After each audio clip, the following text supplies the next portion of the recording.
Hello and welcome to WION Live Broadcast. I'm Ollie Barrett, live from London, and these are the headlines.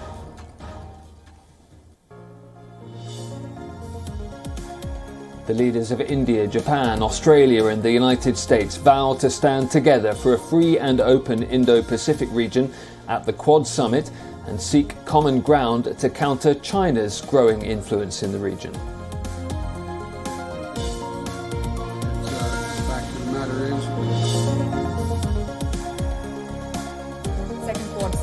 What are your expectations? Japan's longest-serving former Prime Minister Shinzo Abe speaks exclusively to WION's managing editor Palki Sharma Upadhyay. Abe says Biden's comments on defending Taiwan militarily were intentionally made and suggest a shift in US policy.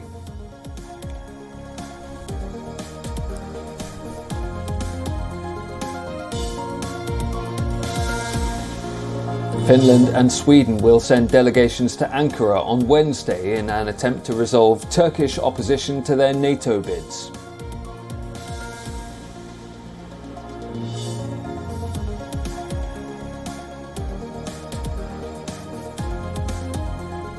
Boris Johnson and the Metropolitan Police face fresh questions after new photos emerge showing the UK Prime Minister drinking at an event during COVID lockdown.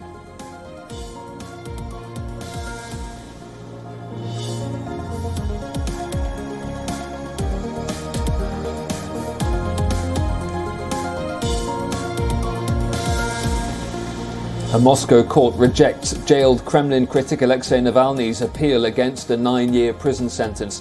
Navalny and his allies condemn the verdict as politically motivated.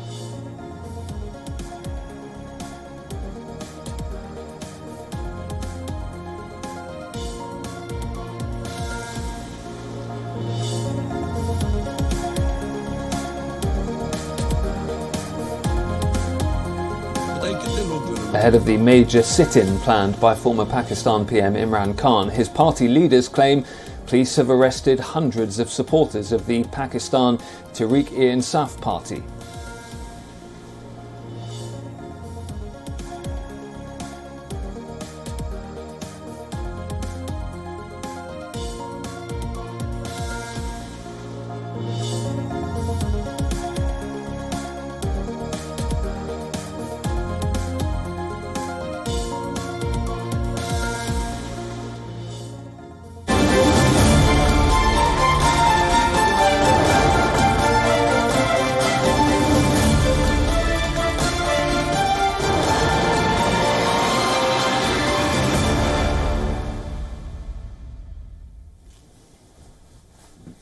The risk of a global recession is being flagged at the annual Davos summit.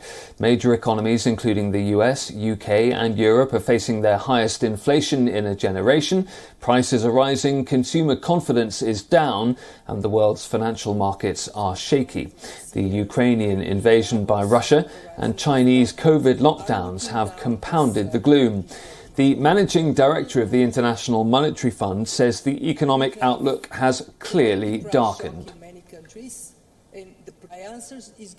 We have downgraded our projections for growth for this year in April for 143 countries. This is 86% of global GDP. And since then, in a short period of time, a little bit like the weather here in Davos, the horizon has darkened. We are looking down this 2022. It is going to be a tough year. We have commodity price shock in many countries, and the particular shock I want to bring your attention to is food price shock. Nonetheless, think of numbers. 3.6 is our prediction. That is a long way from 3.6 to global recession. What we may see is recession in some countries. The annual summit of World Economic Forum returns to Davos as the snow melts in the Alps. The world's biggest business leaders, policymakers, and political leaders gather to brainstorm. Economic recovery after the pandemic, the war in Ukraine, and climate change. top the agenda at the Swiss resort town. Watch the comprehensive coverage of World Economic Forum Davos 2022 only on WION.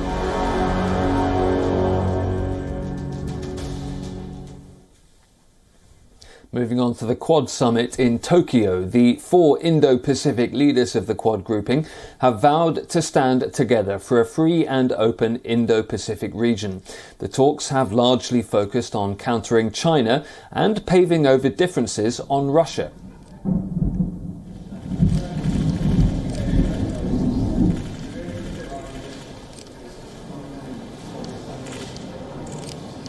The United States must and will be a strong, steady, and enduring partner in the Indo-Pacific. Russia's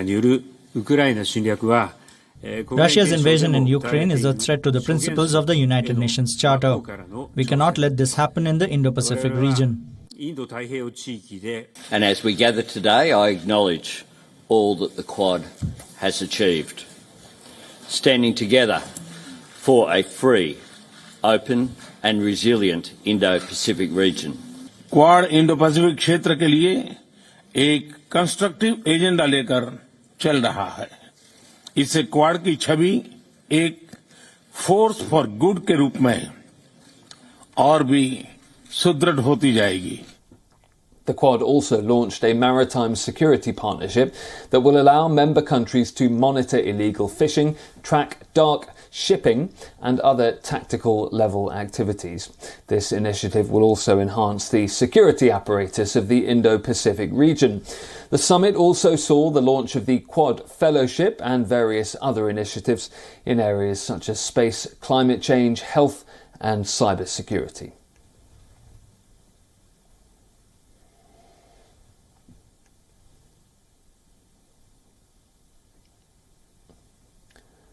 Well, WION's managing editor Palki Sharma spoke exclusively to Japan's former Prime Minister Abe, who was among the founders of the Quad grouping. Barely a few kilometers from where we are sitting, the Quad leaders are having the second in-person meeting. And you are one of the key architects, like I said, of this quadrilateral alliance as we know it right now. What is your expectation from today's meeting?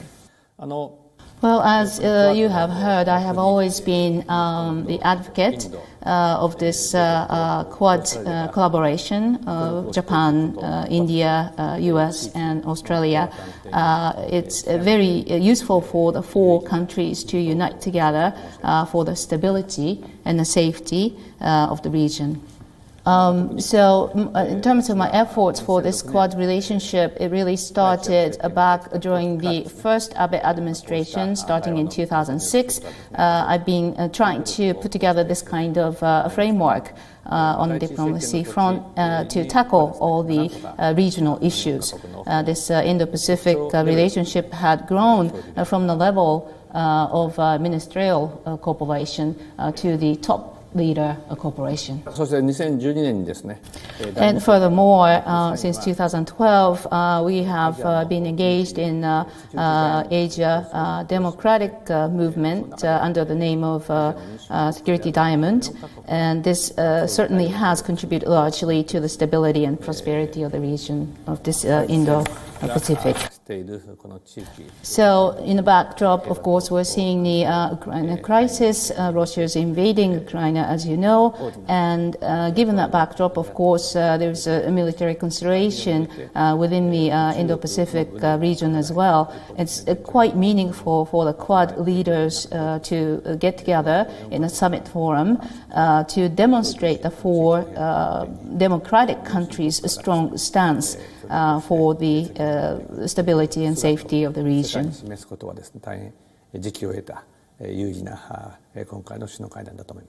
You mentioned Ukraine, and while the Quad has achieved a lot and progressed a lot in the past few years with vaccine cooperation and climate change and so on and so forth, do you think the Quad has done enough to pursue its security goals?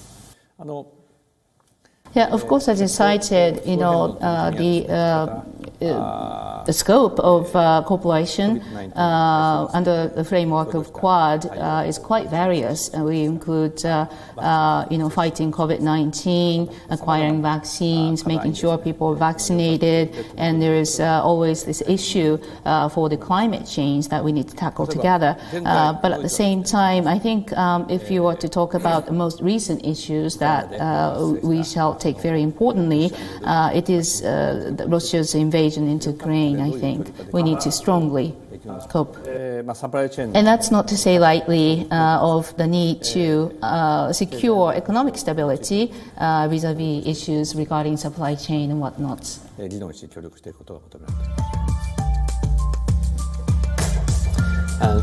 you can tune in at 8:30 p.m. IST tonight to catch the full conversation here on WION.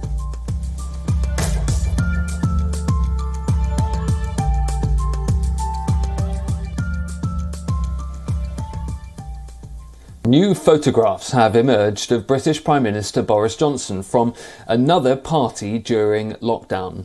These images, published by the British broadcaster ITV, show Boris Johnson raising a glass in front of a group of people.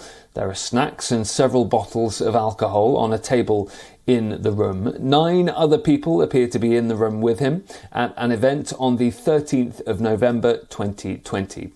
The BBC is reporting that at least one person who attended the event was fined, and the Transport Secretary has suggested that there were fines related to the event, but the Prime Minister did not receive a fixed penalty notice for this particular event. The Metropolitan Police are therefore facing calls to explain why the Prime Minister didn't receive a fine. Opposition MPs also claim that the photos prove the Prime Minister lied to Parliament. The London Mayor, who partly oversees the city's policing, has asked for an explanation from Scotland Yard. The Transport Secretary, Grant Shapps, also says the Prime Minister was not partying and was addressing a work event.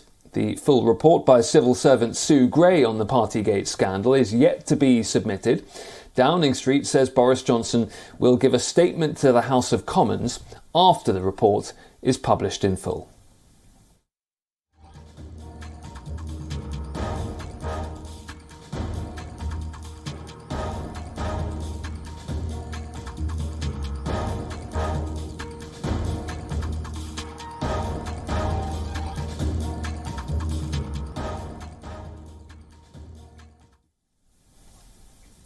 Let's go back to Davos, actually, where our business editor Sumit Chaturvedi is standing by. Sumit, we were hearing at the top of the bulletin some of those predictions of doom and gloom for the global economy that are coming out of figures at the Davos summit. Is there anyone suggesting any solutions to any of those problems? Well, the only way they are saying this can be solved is through coming together of stakeholders, all of the stakeholders, and at WEF in Davos, they clearly have enough time to discuss all that. But at the same time, the challenges facing the world economy are multiple. They are not just single. 2 years ago, we were facing COVID-19 pandemic. At that time, there was only one way, which was to go out of pandemic as soon as possible and normalize the overall living standards, the living way of living, everything. That happened. But since that has happened, we are looking at multiple challenges, including Russia-Ukraine war, oil and costly oil and inflation, high inflation also, interest rates also going up. So there are multiple challenges. Well, that can also only be solved by coming together of stakeholders. As we spoke to many people here, they're talking to each other how that can best be done. We have central bank governors here and finance minister, trade minister, CEOs. So they all have to come together and solve all of these problems, and that is the only solution. Well, if talking about climate change, that is something the carbon neutrality the world is talking about, and that also has to be done by the people here only. But it's talk going on, just it has to be seen whether they walk the talk or not for the next few months. That is something which is important. Every year coming here and discussing doesn't solve a purpose if they don't walk the talk. And that is something everything has been waiting for. So here, the crisis has a different meaning. Multiple crises are being faced by people here, and they are looking at the solutions to them. But discussions going on, and we have to see what action is taken over the next few months, and then only some solution can possibly emerge. But there are some things like Russia-Ukraine war, and everybody is trying to know where it's going to end, or at least know what is the outcome going to be. That is something which is keeping everybody concerned on these challenges. Sumit, thank you. Sumit there live in Davos.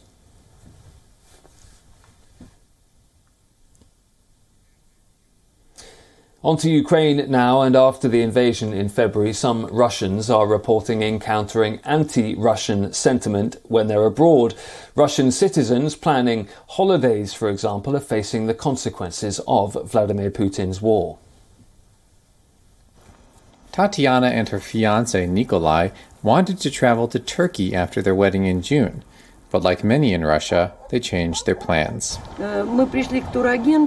We went to a tour agent to book a tour to Turkey, but the tour agent talked us out of it because now there are a lot of difficulties.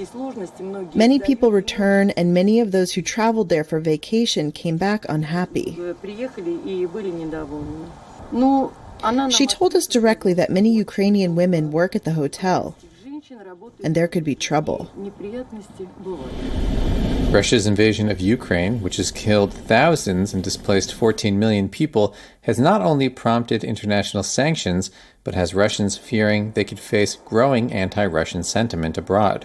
Add to that logistical issues and soaring prices, and it's all made travel abroad for Russians seem next to impossible. Tatiana and Nikolai will now plan to take their holiday in Crimea. In fact, many Russians this summer are expected to opt for domestic travel. In general, it's a pity that plans to travel abroad to Europe and visit a dream city have been ruined. However, it's always possible to find a great alternative in our country because we have many beautiful places. In the aftermath of the war in Ukraine, which 3 months in, Russia still calls a special military operation, international sanctions have, among other things, cut into the country's travel industry. Airspace was closed to Russian planes. Travel to Europe is no longer an option for many Russians because of a lack of direct flights. And even when flights are available, the cost of air travel has skyrocketed. And MasterCard and Visa credit cards issued in Russia stopped working abroad. Marina and her husband canceled the trip to London in May, citing increased prices, difficulties with booking, and a feeling that she might be confronted with Russophobia. In March, we saw what was happening in the first place with prices. In the second place, it was impossible already to book through Airbnb because the service was denied. So it became much harder to find and book apartments. And to be honest, I already felt anxious about what might happen to planes and flights in general. She and her husband spent their May holidays in the southwest city of Kazan and traveled there by car.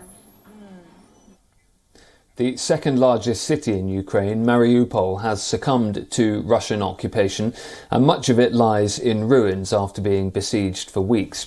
Ukraine says tens of thousands of people have been killed in the last 3 months, and the families left behind there face a difficult and uncertain future. At a cemetery outside Mariupol, the Ukrainian port city captured by Russia last week after a brutal 3-month siege, a grief-stricken mother is inconsolable. Natalia Volashina's only son, Vladimir, was killed on March 26th as he was heading to the basement in the family's home. He fell, legs in the air. When the forensic physician examined him, there was a shrapnel wound to his head from a shell. Vladimir's godmother, with Natalia at his grave, also stood in disbelief. Someone just took aim and fired, aiming at private residential blocks. Ukraine and its Western allies have accused Russian forces of targeting civilians, something that Moscow denies.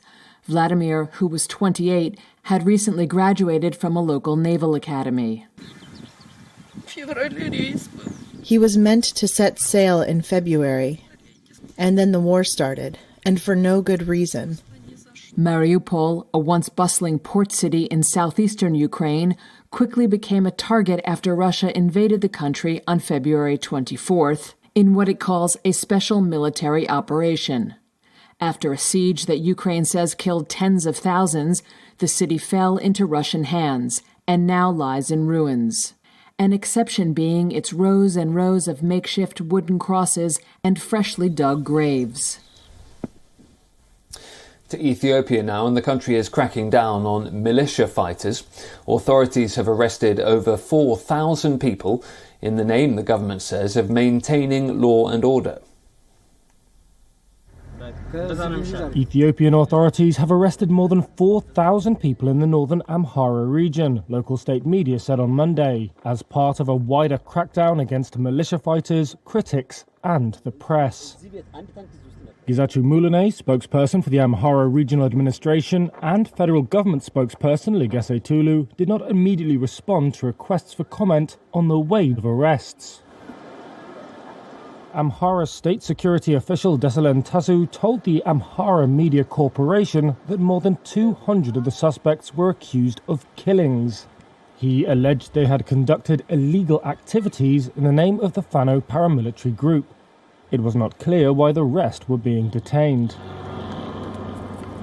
Amhara forces and the Fano militia backed federal troops against rebellious forces in the Tigray region after fighting erupted there in November 2020. However, relations between some top Amhara officials and central government have since soured. Tasu did not provide any evidence to back up the accusations of killings, and Reuters could not independently verify the claims. On Sunday, a US-based online media outlet said 4 employees had been arrested in Amhara, while the whereabouts of 2 others were unclear. That would add to the reported arrests of 5 journalists at another Amhara media outlet on Thursday. Critics say Prime Minister Abiy Ahmed is cracking down on dissent around Ethiopia. He says he's guaranteeing stability and law and order in the multi-ethnic nation. The contemporary Senegalese artist Omar Ba is a rising star in the world of contemporary African art. We'll leave you with his story. Do stay tuned to WION. I'm Ollie Barrett, and I'll be back at the same time tomorrow. Inside a tranquil studio, Omar Ba gets down on all fours and begins to bring his canvas to life. Positioned on his hands and knees, Ba begins to paint a 5-meter-long canvas with a deep shade of black. This has almost become a ritual for Ba, who is a rising star in the world of contemporary African art. He is known to start most of his thought-provoking works on the state of the world and Africa's place in it in this manner. J'ai vu aussi que I saw that automatically black suited me very well, and that I felt comfortable with this color, which was not the case with the color white. Because when I painted on a white background, I got lost. I could not concentrate. I found that the drawings were very light. I tended either to load the canvas with too much color or not to put on enough. 45-year-old Ba touches on colonialism, violence and hope through his works. He is also top sensation at the 14th Dakar Biennale. Ba currently has 20 works at the Royal Museums of Fine Arts of Belgium. He has an exhibition opening in New York in September. And the Baltimore Museum of Art is set to host a retrospective of his works. His paintings feature hybrid creatures who embody the traumas inherited from colonialism, tyranny, violence and inequalities. In his 2021 Brussels exhibition titled Anomalies, Ba painted imaginary heads of state with their hands resting on a book symbolizing a constitution. This was his way of highlighting the slew of African leaders who've recently modified constitutions in order to stay in power. Sont des thématiques qui sont innovantes dans ce sens où the themes he tackles are innovative themes in the sense that they are political, economic, social, but the way he arranges them makes us discover paintings from another angle. And it is for this reason that his presence was necessary, and all the more relevant in this Dakar Biennale. For the past few years, Ba has worked from his Bangalore studios near Dakar. Since his first exhibition in Switzerland in 2010, Ba has exhibited at the Centre Pompidou in Paris. Ba's works continue to attract attention in the art hubs of the world. Bureau Report WION, World is One.